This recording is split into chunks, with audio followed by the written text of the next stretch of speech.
Hello friends, എല്ലാവർക്കും നമസ്കാരം. നിങ്ങൾ ഏവരും കാത്തിരിക്കുന്ന രേവതിയുടെയും സച്ചിയുടെയും നാളത്തെ വിശേഷത്തിലേക്ക് എല്ലാ കൂട്ടുകാർക്കും സ്വാഗതം. എല്ലാവർക്കും നല്ലൊരു രാത്രി ആശംസിച്ചുകൊണ്ട് തന്നെ വിശേഷത്തിലേക്ക് കടക്കാം. ലൈക്ക് ചെയ്യാനും ഹൈപ്പ് ചെയ്യാനും ഒന്നും മറക്കരുത്. അപ്പൊ നേരെ വിശേഷത്തിലേക്ക് തന്നെ പോവുകയാണ് കേട്ടോ. അപ്പൊ നമ്മുടെ സച്ചി ഒരു കല്യാണാലോചനയൊക്കെ കൊണ്ടുവന്നു. നല്ല സൂപ്പർ പയ്യനാണ്, അടിപൊളിയാണ്, കാണാനൊക്കെ സുന്ദരനാണ്, കോമളനാണെന്നൊക്കെ പറഞ്ഞതല്ലാതെ ദേവ് പറഞ്ഞു എനിക്ക് തമിഴ്നാട്ടിലേക്കൊന്നും കല്യാണം കഴിച്ചു പോകാനായിട്ട് പറ്റത്തില്ല. നിങ്ങളെയൊക്കെ വിട്ടിട്ടും പ്രത്യേകിച്ച് ഈ ജോലിയും വിട്ടിട്ട് ഞാൻ പോകത്തില്ല. അതുകൊണ്ട് എനിക്ക് ഈ ചെറുക്കനെ വേണ്ട.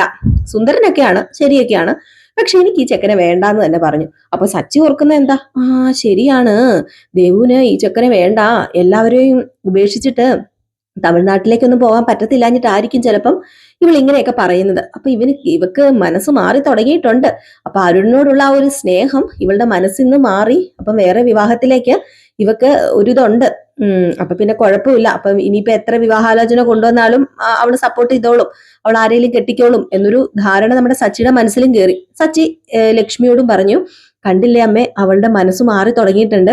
ഇനി ആ അരുണുമായിട്ടുള്ള ബന്ധം നമുക്ക് വേണ്ട, അത് ശരിയല്ല. അവനെ മനസ്സാക്ഷി ഇല്ലാത്തവനാ, ദുഷ്ടനാ, ചതിയനാ. അപ്പൊ അതുകൊണ്ട് അവനവന്റെ ജീവിതത്തിൽ ആ സ്വഭാവമൊക്കെ കാണിക്കുന്നത് കൊണ്ടാണ് ഞാൻ പറഞ്ഞത്. ഏതായാലും അവളുടെ മനസ്സ് മാറിയല്ലോ, ഇനിയിപ്പോ അവനെ കുറിച്ച് ഓർമ്മിപ്പിക്കൊന്നും വേണ്ട. ഫോൺ വിളിയൊന്നും ഇല്ലല്ലോ അല്ലേ എന്ന് ചോദിച്ചപ്പോഴത്തേക്ക് ലക്ഷ്മി പറഞ്ഞു, ഇല്ല മോനെ, അവള് ഫോൺ വിളിക്കുന്നൊന്നും ഇല്ല. പിന്നെ ഒരു വിഷമം ഉണ്ടവെക്കെന്ന് പറയുമ്പോ വിഷമമൊക്കെ കാണും, സ്നേഹിച്ചതല്ലേ, പ്രേമിച്ചതല്ലേ, വിഷമമൊക്കെ കാണും, സാരമില്ല. ഇനി ഏതായാലും ഒരു നല്ല ചെക്കനെ ഞാൻ തന്നെ കണ്ടുപിടിക്കും. നമുക്ക് അടിപൊളിയായിട്ട് അവളുടെ വിവാഹം നടത്തണം. നോക്കിക്കോ, ഈ പ്രദേശത്തെ ഏറ്റവും നല്ലൊരു ഗംഭീര വിവാഹം തന്നെ ആയിരിക്കും. ഓഡിറ്റോറിയം എല്ലാം സെറ്റ് ചെയ്യുന്നത് രേവതി ആയിരിക്കും. അടിപൊളിയായിട്ട് നമുക്ക് കല്യാണം നടത്തണം എന്നൊക്കെ പറഞ്ഞപ്പോഴത്തേക്കും മോനുണ്ടല്ലോ കൂടെ, മോനുള്ളത് കൊണ്ട് പ്രശ്നമൊന്നുമില്ല, മോനുണ്ടല്ലോ കൂടെ, അത് മതി. അവളുടെ മനസ്സ് മാറാൻ ഞാൻ പ്രാർത്ഥിക്കുന്നുണ്ട്. എന്നും ഞാൻ പൂമാല കെട്ടി ഇടുന്നത് വെറുതെ അല്ലല്ലോ, ഞാനും ഒരുപാട് പ്രാർത്ഥിക്കുന്നുണ്ട് അവളുടെ മനസ്സ് മാറാനായിട്ട് എന്നൊക്കെ പറഞ്ഞു. അപ്പോഴത്തേക്ക് നമ്മുടെ രേവതി പറഞ്ഞു, എന്നാ പിന്നെ ബാ സച്ചേട്ടാ നമുക്ക് പോകാന്ന് പറഞ്ഞു. രേവതിക്ക് തീരെ പിടിക്കുന്നില്ല കേട്ടോ. രേവതിക്ക് അറിയാം ദേവുവിന്റെ മനസ്സ്. ഇപ്പൊ ഈ വിവാഹം വേണ്ട എന്നൊക്കെ പറയുന്നത്, ഈ വിവാഹം വേണ്ട, തമിഴ്നാട്ടില് പോകാൻ ഇഷ്ടമല്ല എന്നൊക്കെ നമ്മുടെ ദേവു പറയുന്നുണ്ടെങ്കിൽ സത്യം പറഞ്ഞാൽ വിവാഹം ഇനി വേണം എന്നുദ്ദേശിച്ചുകൊണ്ടല്ല. അരുണിനെ ഇഷ്ടമാണ്, അരുണിനെ തന്നെ വിവാഹം കഴിക്കണം എന്ന് ആഗ്രഹമുള്ള ഒരാളാണ് ദേവു. പക്ഷെ തട്ടുമുട്ട് ന്യായങ്ങൾ എന്തെങ്കിലും പറഞ്ഞ് രക്ഷപ്പെടണമല്ലോ. അപ്പൊ അതിനുവേണ്ടി മാത്രമാണ് ഈ പറയുന്ന നമ്മുടെ ദേവു ഇങ്ങനെയൊക്കെ പറയുന്നത്. അത് രേവതിക്ക് മനസ്സിലായി. ഏതായാലും വണ്ടിയിൽ തിരിച്ചു പൊക്കോണ്ടിരുന്നപ്പോഴത്തേക്ക് നമ്മുടെ രേവതി ചോദിച്ചു, സച്ചേട്ടൻ എന്ത് പരിപാടിയാ സച്ചേട്ടാ കാണിച്ചത്? ഒരു വാക്ക് എന്നോട് പറയത്തില്ലായിരുന്നോ? സച്ചേട്ടൻ ഇങ്ങനെ എടുത്തു പിടിച്ചൊരു ചെക്കനെ കൊണ്ടുവന്ന് കഴിഞ്ഞിട്ടുണ്ടെങ്കിൽ ആ ചെക്കനെ അവക്ക് ഇഷ്ടമല്ലാഞ്ഞിട്ടൊന്നും അല്ലല്ലോ, അവക്ക് നമ്മളെ ഒന്നും വിട്ടു പിരിഞ്ഞു പോകാൻ പറ്റത്തില്ലാഞ്ഞിട്ടല്ലേ? ദേ രേവതി കണ്ടോ, നിന്റെ അനിയത്തിയുടെ മനസ്സ് മാറി തുടങ്ങിയിട്ടുണ്ട്. ഞാൻ പറഞ്ഞില്ലേ, ഇനി നമ്മൾ കണ്ടുപിടിക്കുന്ന ചെക്കന്റെ മുമ്പിൽ അവള് കഴുത്ത് നീട്ടി കൊടുക്കും. അവൾക്ക് നല്ല ജീവിതം വേണം രേവതി, അവള് നല്ല നല്ല രീതിയിൽ തന്നെ ജീവിക്കണം. അതാ എന്റെ ആഗ്രഹം, അവൾ എന്റെ അനിയത്തിയും കൂടെ അല്ലേ എന്നൊക്കെ. അപ്പൊ ഇത് കേട്ട ഉടനെ രേവതി പറഞ്ഞല്ലോ, നിങ്ങളോട് ആരാ പറഞ്ഞത് അവള് നമ്മൾ കാണിക്കുന്ന ചെക്കന്റെ മുമ്പിൽ കഴുത്തി നീട്ടി കൊടുക്കുന്നു? എനിക്ക് തോന്നുന്നില്ല. ഇത് അവളുടെ ഒരു ന്യായം പറച്ചില് മാത്ര. ഇനി ഇപ്പൊ എത്ര വിവാഹാലോചന കൊണ്ടുവന്നാലും ഇവള് പറയാൻ പോകുന്ന എന്തായിരിക്കുന്ന സച്ചേട്ടൻ അറിയാമോ? അവൾ എന്തെങ്കിലും കാരണം പറഞ്ഞ് ഇതങ്ങ് ഒഴിയുള്ളൂ എന്ന് പറഞ്ഞപ്പോഴത്തേക്കും, അതൊക്കെ നിന്റെ തോന്നല, നമുക്ക് കാണാം. അപ്പം രേവതി പറഞ്ഞു, സച്ചേട്ടാ വേണോ സച്ചേട്ടാ? സ്നേഹിക്കുന്നവര് തമ്മിൽ ഒന്നിപ്പിക്കുന്നതല്ലേ നല്ലത്, എന്തിനാ നമ്മൾ രണ്ടാക്കാൻ വേണ്ടി നിൽക്കുന്നത്? ഇനിയിപ്പം അവൾക്കൊരു വിവാഹാലോചന വന്ന് അത് ഇഷ്ടപ്പെട്ട് കല്യാണം കഴിച്ച് കഷ്ടപ്പെട്ട് അവർ ജീവിക്കേണ്ടി വരില്ലേ, ഒരു അഡ്ജസ്റ്റ് ചെയ്ത് ജീവിക്കേണ്ടി വരില്ലേ? അവളുടെ മനസ്സിൽ അവനല്ലേ ഉള്ളത്, അരുണല്ലേ ഉള്ളത്.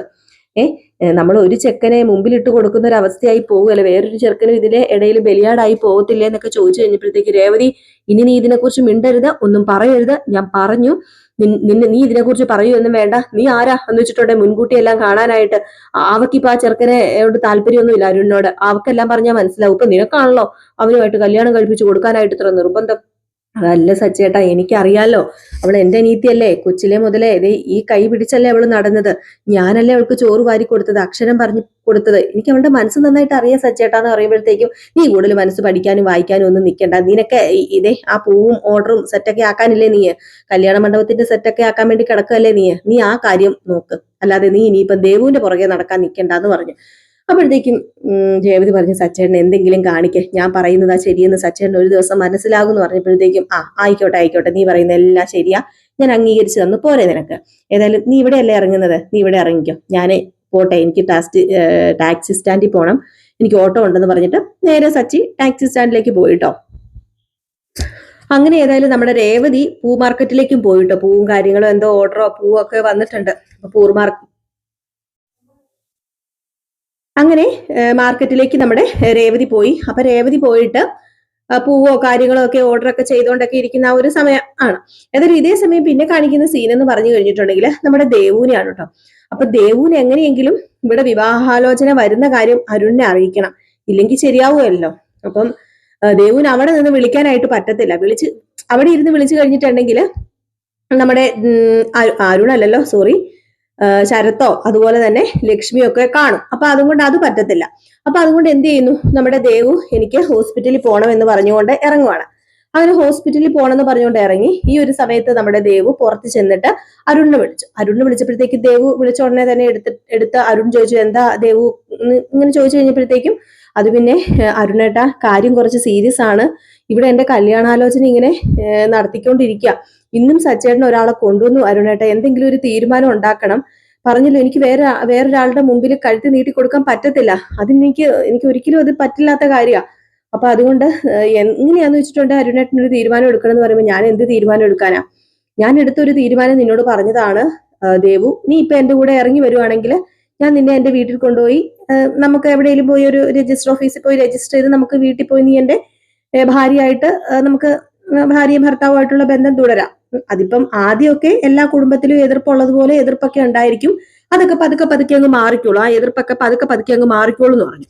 അപ്പോഴത്തേക്ക് നമ്മുടെ ദേവ് പറഞ്ഞു, അത് പറ്റത്തില്ല അരുണേട്ട, അതെങ്ങനെയാ ശരിയാവുന്നത്, എന്റെ അമ്മയും എന്റെ അനിയനെയും ചേച്ചിയൊക്കെ വിഷമിപ്പിച്ച് എനിക്ക് അങ്ങനെ ഒരു തീരുമാനം എടുക്കാനായിട്ട് പറ്റത്തില്ലെന്ന് പറഞ്ഞപ്പോ ഇത് രണ്ടും നീ പറഞ്ഞ എങ്ങനെയാ ശരിയാവുന്നത്, ഏതെങ്കിലും ഒന്ന് ഉപേക്ഷിച്ചേ പറ്റൂ എന്നിങ്ങനെ പറഞ്ഞു. അപ്പോഴത്തേക്കും നമ്മുടെ ദേവ് പറഞ്ഞു, ഇല്ല അത് ശരിയാവില്ല, എന്തെങ്കിലും ഒരു കാര്യം ചെയ്യുക അരുണേട്ടന് ഒരു കാര്യം ചെയ്യുക, സച്ചേട്ടനെ കണ്ടൊന്ന് സംസാരിക്കുക, നിങ്ങളിടയിലുള്ള വഴക്ക് അതൊന്ന് തീർക്കാൻ നോക്ക്, ഒരാൾ താരാതെ ഒരിക്കലും ഈ വഴക്ക് അവസാനിക്കത്തില്ല, എനിക്ക് അരുണേട്ടനെ കിട്ടത്തുമില്ല, നമ്മൾ വിചാരിക്കുന്ന കാര്യം ഒന്നും നടക്കാനും പോകുന്നില്ല എന്ന് പറഞ്ഞു. അപ്പോഴത്തേക്കും അരുൺ പറഞ്ഞു, അതൊന്നും ഒരിക്കലും പറ്റത്തില്ല, അയാൾ ആരാ സാധനം എന്ന് നിനക്കറിയത്തില്ലായിരിക്കും, നിനക്ക് ചിലപ്പോൾ നിന്റെ സച്ചേട്ടൻ വലിയവനായിരിക്കാം, പക്ഷേ അയാള് കാരണമല്ല എന്റെ ജോലി പോയി, ഞാനിപ്പം സസ്പെൻഷൻ മേടിച്ച് ഞാൻ ഇവിടെ നിൽക്കുന്നത് അയാള് കാരണമല്ലേ, ഞാൻ 3 മാസം ഞാൻ ഇനിയിപ്പം വീട്ടിലിരിക്കണം, അത് അയാൾ കാരണമല്ലേ എന്ന് ചോദിച്ചപ്പം അതൊക്കെ ഒരു ഇതായിട്ട് ഒരു വിധിയായിട്ട് എന്നിട്ട് എങ്ങനെയെങ്കിലും അരുണേട്ടനൊന്ന് പോയി സച്ചേട്ടനെ കാണാൻ പറഞ്ഞപ്പോ, ഇല്ല ദേവു, നീ ഇതിന് മാത്രം ഒരു കോംപ്രമൈസും ഇല്ല, ഒരു ഇതുമില്ല, ഒരു രക്ഷയുമില്ല, ഞാൻ ഒരിക്കലും ഇല്ല, ഞാൻ സമ്മതിക്കത്തില്ല, എനിക്ക് അയാളോട് അത്രയ്ക്ക് ദേഷ്യം തന്നെയാണെന്ന് പറയാ. അപ്പോഴത്തേക്ക് ദേവ് പറഞ്ഞു, അങ്ങനെയാണെങ്കിൽ അരുണേട്ടൻ വെയിറ്റ് ചെയ്തിരിക്കേണ്ട വരും, കാരണം എനിക്ക് എല്ലാവരെ കൊണ്ട് സമ്മതിപ്പിക്കാൻ ഒരു സമയം വേണം, എങ്ങനെയെങ്കിലും രേവതി ചേച്ചി സച്ചേട്ടനെ കൊണ്ട് സമ്മതിപ്പിക്കാൻ എന്നോട് പറഞ്ഞിട്ടുണ്ട്, ആ ഒരു വിശ്വാസത്തിലാണ് ഞാനിപ്പോ ഇരിക്കുന്നത്. ഇപ്പം രേവതി ചേച്ചിയോട് ചോദിക്കാതെയാണ് ഇങ്ങനെ ഒരു വിവാഹാലോചനയൊക്കെ ആയിട്ട് വന്നത് ഈ പറയുന്ന സച്ചേട്ടൻ. അപ്പം സാരമില്ല, ഇനിയിപ്പം ഞാൻ കാത്തിരുന്നോളാം, എത്ര നാള് വേണമെങ്കിലും ഞാൻ കാത്തിരിക്കാന്ന് ഇങ്ങനെ പറയാം. ഇതിനിടയ്ക്ക് നമ്മുടെ അരുൺ പറഞ്ഞല്ലോ, രേവതിയോട് എന്തെങ്കിലുമൊക്കെ പറഞ്ഞ് സമാധാനം ഉണ്ടാക്കുക, രേവതി ചേച്ചിയോട് എന്തെങ്കിലുമൊക്കെ പറഞ്ഞ് സമാധാനം ഉണ്ടാക്കുക, പുള്ളിക്കാരിക്ക് പറഞ്ഞാൽ മനസ്സിലാവുമെങ്കിൽ കുഴപ്പമില്ലല്ലോ എന്ന് പറഞ്ഞു. അപ്പോഴത്തേക്കും നമ്മുടെ ദേവു എന്ത് ചെയ്തു, നേരെ രേവതിനെ വിളിച്ചിട്ട് പറഞ്ഞു, രേവതി ചേച്ചി എനിക്കൊന്ന് പെട്ടെന്ന് കാണണം എന്ന് പറഞ്ഞു. അപ്പൊ എന്നാ മോളെന്ന് ചോദിച്ചു, എന്തെങ്കിലും അത്യാവശ്യമാണോ എന്ന് ചോദിച്ചു. അപ്പം പറഞ്ഞു, അത്യാവശ്യമായിട്ടുള്ള കാര്യം തന്നെ, ഒന്ന് പെട്ടെന്ന് വരണം രേവതി ചേച്ചി എന്ന് പറഞ്ഞു. വീട്ടിലേക്ക് വരണ്ട, വീട്ടിൽ വെച്ച് സംസാരിക്കാൻ പറ്റുന്ന കാര്യമല്ല, അവിടെ വെച്ചെനിക്ക് രേവതി ചേച്ചിയോട് സംസാരിക്കാൻ പറ്റത്തില്ല, അതുകൊണ്ട് രേവതി ചേച്ചി എത്രയും പെട്ടെന്ന് ഞാൻ പറയുന്ന സ്ഥലത്തേക്ക് വരാൻ പറഞ്ഞപ്പോഴത്തേക്കും ഞാൻ ഇപ്പൊ വരാൻ, മോൾ അവിടെ വെയിറ്റ് ചെയ്യാൻ പറഞ്ഞു. അങ്ങനെ എന്ത് ചെയ്യുന്നു, നമ്മുടെ രേവതി നേരെ ദേവുവിന്റെ അടുത്തേക്ക് പോയിട്ട്, അപ്പം ദേവു ഇങ്ങനെ വിഷമത്തോടൊക്കെ കൂടി നിൽക്കുകയാണ്. അപ്പൊ ദേവുവിനോട് ചോദിച്ചു, എന്താ മോളെ, എന്താ പ്രശ്നം എന്ന് ചോദിച്ചപ്പോഴത്തേക്കും അത് പിന്നെ രേവതി ചേച്ചി, ഞാൻ പറഞ്ഞല്ലോ ഇന്ന് വിവാഹത്തിന്റെ കാര്യം, എനിക്ക് തമിഴ്നാട്ടിലുള്ള ചെക്കനെ വേണ്ട, ഇവിടെ വല്ല മതി എന്ന് ഞാൻ പറഞ്ഞില്ലേ, അത് ഞാൻ വെറുതെ പറഞ്ഞതാണ്, എങ്ങനെയെങ്കിലും ആ ഒരു ബന്ധം മാറ്റി വിടാൻ വേണ്ടി പറഞ്ഞതാന്ന് പറഞ്ഞപ്പോ രേവതി പറഞ്ഞു, അതെനിക്ക് മനസ്സിലായി, നീ എങ്ങനെയെങ്കിലും ആ ബന്ധം നീക്കി വിടാൻ വേണ്ടി പറഞ്ഞതാന്ന് എനിക്ക് മനസ്സിലായെന്ന് പറഞ്ഞപ്പോ രേവതി ചേച്ചി, എങ്ങനെയെങ്കിലും സച്ചേട്ടന്റെ മനസ്സൊന്ന് മാറ്റിയെടുക്ക്, സത്യം പറയാലോ എനിക്കൊരു സമാധാനം കിട്ടുന്നില്ല, എനിക്കൊന്നും ഉറങ്ങാനോ ആഹാരം കഴിക്കാനോ ഒന്നും പറ്റുന്നില്ല, എനിക്ക് പറയാനുള്ളത് വേറൊന്നുമല്ല, എനിക്ക് അരുണേട്ടനെ ഇപ്പം വിവാഹം കഴിച്ചില്ലേ, ഓക്കെ, എനിക്ക് കുഴപ്പമില്ല, ഞാൻ കഴിക്കുന്നില്ല, പക്ഷെ ഒരിക്കലും വേറൊരു വിവാഹത്തിന് എന്നെ നിർബന്ധിക്കരുത്, അതിനെനിക്ക് പറ്റത്തില്ല, ഞാൻ അങ്ങനെയൊന്നും ആരെയും പ്രേമിക്കാനോ സ്നേഹിക്കാനോ ഒന്നും പോയിട്ടില്ലെന്ന് രേവതി ചേച്ചിക്ക് അറിയാലോ, ഞാൻ വീട്ടിലെ കഷ്ടപ്പാടും ദാരിദ്ര്യവും അതുപോലെ തന്നെ എല്ലാം അറിഞ്ഞ് ജീവിച്ച ഒരു പെങ്കൊച്ച് തന്നെയാണ്, എനിക്ക് അതുകൊണ്ട് അറിയാം എന്റെ വീട്ടുകാരെ വേദനിപ്പിക്കുന്നൊന്നും എനിക്ക് ഇഷ്ടമല്ല, അതുകൊണ്ട് ഞാൻ എടുത്തൊരു തീരുമാനം അത് അത്രയ്ക്ക് സ്ട്രോങ് ആയിട്ടുള്ളൊരു തീരുമാനം ആയിരുന്നു, പക്ഷെ എന്തുകൊണ്ടോ എനിക്ക് അരുണേട്ടനെ കണ്ടു, ഇഷ്ടമായി, അരുണേട്ടന്റെ സ്വഭാവം ഇഷ്ടമായി, നമ്മുടെ വീട്ടിൽ അടുപ്പിക്കാൻ കൊള്ളാവുന്ന ഒരാളാണെന്ന് എനിക്ക് തോന്നി. അങ്ങനെ മാത്രമാണ് ഞാൻ അരുണേട്ടനുമായിട്ട് സ്നേഹത്തിലായത്. ഇനി ആ ഒരു ബന്ധം അല്ലെങ്കിൽ വേറൊരു ബന്ധം എനിക്ക് വേണ്ട, എനിക്ക് പറ്റില്ല, എനിക്ക് അതിനൊരിക്കലും സാധ്യമല്ല എന്ന് പറഞ്ഞു. അപ്പൊ രേവതി പറഞ്ഞു, ഞാൻ സച്ചേനോട് പറഞ്ഞു നോക്കുന്നുണ്ട് മോളെ, ഞാൻ പരമാവധി പറഞ്ഞു നോക്കിയതാ. പിന്നെ ഇന്ന് വിവാഹാലോചന കൊണ്ടുവന്നിട്ടുണ്ടെങ്കിൽ അത് ഈ പറഞ്ഞ് ഞാൻ അറിഞ്ഞില്ലായിരുന്നു, ഒരു സർപ്രൈസ് ഉണ്ട് എന്ന് പറഞ്ഞുകൊണ്ട് ഒരുമിച്ച് പോകാന്നൊക്കെ പറഞ്ഞ് ഇങ്ങോട്ടേക്ക് വന്നതാ, വീട്ടിലേക്ക് വന്നതാ. അവിടെ വന്നപ്പോഴാണ് ഞാൻ അറിഞ്ഞത് ഇങ്ങനെയാണെന്ന്. ഇങ്ങനെ ഒരു ബന്ധമായിരുന്നു എങ്കിൽ ഒരിക്കലും ഞാൻ സമ്മതിക്കില്ലായിരുന്നു. ഏതായാലും മോള് വെയിറ്റ് ചെയ്യ്, നമുക്ക് എന്തെങ്കിലും ഒരു പരിഹാരം ഉണ്ടാക്കാം. സച്ചേട്ടന്റെ മനസ്സ് അത്രയ്ക്ക് കല്ലൊന്നും അല്ലല്ലോ. നീ ഒരു കാര്യം ചെയ്യ, അരുണിനോടൊന്ന് സച്ചേട്ടനെ കണ്ട് സംസാരിക്കാൻ പറയാൻ പറഞ്ഞപ്പോഴത്തേക്കും അത് ഞാൻ അരുണേട്ടനോട് പറഞ്ഞതാണ് സംസാരിക്കാനായിട്ട്. പക്ഷെ അദ്ദേഹം പറയുന്നത് അദ്ദേഹത്തിന്റെ ജോലി വരെ പോകാൻ കാരണക്കാരൻ സച്ചേട്ടനാണ്. ഒന്ന് ചിന്തിച്ചു നോക്കാലോ രേവതി ചേച്ചി. അല്ല, അദ്ദേഹത്തിന്റെ ജോലി വരെ പോകാൻ കാരണക്കാരനായ സച്ചേട്ടന്റെ അനിയത്തിനെ വിവാഹം കഴിക്കണ്ട എന്ന് വേണമെങ്കിൽ അയാൾക്ക് വെക്കായിരുന്നല്ലോ. അങ്ങനെ ഒരു കുടുംബത്തിൽ നിന്ന് ബന്ധം എടുക്കണ്ട എന്ന് അയാൾക്ക് വെക്കായിരുന്നല്ലോ, ഈ അരുണേട്ടന് വെക്കായിരുന്നല്ലോ. പക്ഷെ അരുണേട്ടൻ എന്ത് ചെയ്യുന്നു? അരുണേട്ടൻ ഇപ്പോഴും എന്നെ സ്നേഹിക്കുന്നുണ്ട്, അത് ആത്മാർത്ഥമായിട്ട് തന്നെയാ ചേച്ചി. അതുകൊണ്ട് ചേച്ചി ഒരിക്കലും ഞങ്ങളുടെ ഈ ബന്ധത്തെ പിരിക്കാനായിട്ട് നോക്കരുതെന്ന് പറഞ്ഞപ്പോഴത്തേക്കും, മോളെ ഞാൻ പറഞ്ഞല്ലോ, ഒരിക്കലും ഞാൻ പിരിക്കാനായിട്ട് നോക്കുന്നില്ല. സച്ചേട്ടൻ അന്ന് അശോകനങ്കിളിന്റെ മോളുടെ വിവാഹവും നടത്തി കൊടുത്തത് അവർ തമ്മിലുള്ള പ്രണയബന്ധം അറിഞ്ഞത് കൊണ്ട് തന്നെയാണ്. ഇത് സച്ചേട്ടന്റെ തെറ്റിദ്ധാരണ മാത്രമാണ്, സച്ചേട്ടന്റെ തെറ്റിദ്ധാരണ മാത്രമാണ് എന്നിങ്ങനെ പറഞ്ഞു കേട്ടോ. അപ്പോഴത്തേക്കും നമ്മുടെ ദേവു പറഞ്ഞു, ഏതായാലും ഒന്ന് പറഞ്ഞ് സെറ്റാക്ക് എന്നൊക്കെ പറഞ്ഞിട്ട് എന്ത് ചെയ്യുന്നു, നമ്മുടെ ദേവു രേവതി അങ്ങ് പോവാണ് കേട്ടോ. ഇതേ സമയത്താണ് നമ്മുടെ സച്ചിക്ക് ഭയങ്കര സന്തോഷവും സമാധാനവും. എന്തുകൊണ്ട്? തന്നെ അമ്മ ആദ്യമായിട്ട് സ്നേഹിക്കുകയൊക്കെ ചെയ്തല്ലോ ആ ബർത്ത്ഡേ ഫംഗ്ഷനിൽ വെച്ച്. എന്തോ ഒരുപാട് സ്നേഹമൊക്കെ കൊടുത്തിട്ട് ഞാൻ ഇന്നലെ ഈ ഒരു എപ്പിസോഡിന്റെ ഭാഗമൊക്കെ പറഞ്ഞിട്ടുണ്ടായിരുന്നു. അപ്പൊ ആ ഒരു സന്തോഷത്തോടു കൂടിയും അതുപോലെ തന്നെ നമ്മുടെ ദേവു വിവാഹത്തിന് സമ്മതിക്കുന്നുണ്ടല്ലോ, ഇനി അടുത്തൊരു ബന്ധം കൊണ്ടുവരാൻ സമ്മതിച്ചല്ലോ. അപ്പൊ എല്ലാ പ്രോബ്ലം ഏകദേശം തീർന്നല്ലോ. അപ്പൊ എല്ലാ സന്തോഷവും കാരണം എന്ത് ചെയ്യുന്നു, നമ്മുടെ സച്ചി കുറച്ച് അങ്ങോട്ട് ഓവറായിട്ട് മദ്യപിക്കുകയാണ് കേട്ടോ. അപ്പൊ മദ്യപിക്കുന്നത് എനിക്ക് തോന്നുന്നു നമ്മുടെ ശ്രീകാന്തും സുധി എല്ലാവരും ഒരുമിച്ചിരുന്നാണെന്ന്. അല്ലെങ്കിൽ ചിലപ്പോൾ ബാറിൽ പോയി മദ്യപിച്ചതായിരിക്കാം. എന്തോ സന്തോഷം ഇച്ചിരി ഓവറായി പോയി. നമ്മുടെ സച്ചി മദ്യപിച്ചു വന്ന് പിന്നെ കാണിക്കുന്ന പ്രകടനം എന്ന് പറഞ്ഞു കഴിഞ്ഞിട്ടുണ്ടെങ്കിൽ നമ്മുടെ ചന്ദ്രയോട് അങ്ങോട്ട് സ്നേഹമാണ് കേട്ടോ. ചന്ദ്രനെ അങ്ങ് സ്നേഹിച്ച് അങ്ങ് എന്താ പറയുക, എൻ്റെ അമ്മ ഇപ്പോഴാണ് എനിക്ക് ഒരു അമ്മേനെ കിട്ടിയത്, അമ്മയുടെ സ്നേഹം എന്താണെന്ന് അറിഞ്ഞത്. ഇത്രയും നാൾ ഞാൻ അതിനായിരുന്നു കൊതിച്ചത്, ഇപ്പോഴാണല്ലേ എൻ്റെ അമ്മയുടെ സ്നേഹം എനിക്ക് വന്നതെന്നൊക്കെ പറഞ്ഞ് എന്തൊക്കെയോ ഓവർ ആക്ടിങ് ഒക്കെ ആയിട്ട് തകർക്കണുണ്ട്.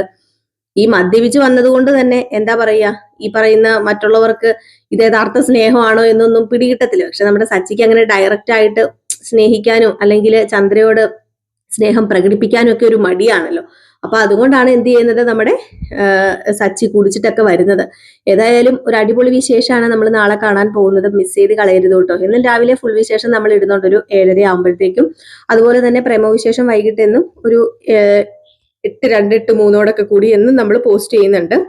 അപ്പൊ നിങ്ങളുടെ സ്നേഹത്തിനും സപ്പോർട്ടിനും ഒക്കെ ഒരുപാട് നന്ദിയുണ്ട്. അതുപോലെ തന്നെ റിയൽ സ്റ്റോറിക്കകത്ത് നമ്മുടെ അലീനയുടെ കഥയും എന്ന് നമ്മൾ പോസ്റ്റ് ചെയ്യുന്നുണ്ട്. പ്രേമവിശേഷവും വൈകിട്ട് പോസ്റ്റ് ചെയ്യുന്നുണ്ട്, ഒരു 8:30, 8:45 കൂടി പോസ്റ്റ് ചെയ്യുന്നുണ്ട് കേട്ടോ. അപ്പം വീണ്ടും എല്ലാ സ്നേഹവും സപ്പോർട്ടും ഒക്കെ ഉണ്ടാവുന്ന പ്രതീക്ഷയോട് കൂടി നിർത്തുകയാണ്. അപ്പം നെക്സ്റ്റ് വീഡിയോ ആയിട്ട് കാണാം. അപ്പം പോകുന്നതിന് മുമ്പായിട്ട് ലൈക്ക് ചെയ്യാത്തവരുണ്ടെങ്കിൽ ലൈക്ക് ചെയ്യുക, ഹൈപ്പ് ചെയ്യാത്തവരുണ്ടെങ്കിൽ ഒന്ന് ഹൈപ്പ് ചെയ്യുക. ആരെങ്കിലും ആദ്യമായിട്ട് കാണുന്നുണ്ടെങ്കിൽ ഒന്ന് സബ്സ്ക്രൈബും കൂടെ ചെയ്ത് വെച്ചിട്ട് പോണേ. എല്ലാവർക്കും ടാറ്റാ, ബൈ ബൈ.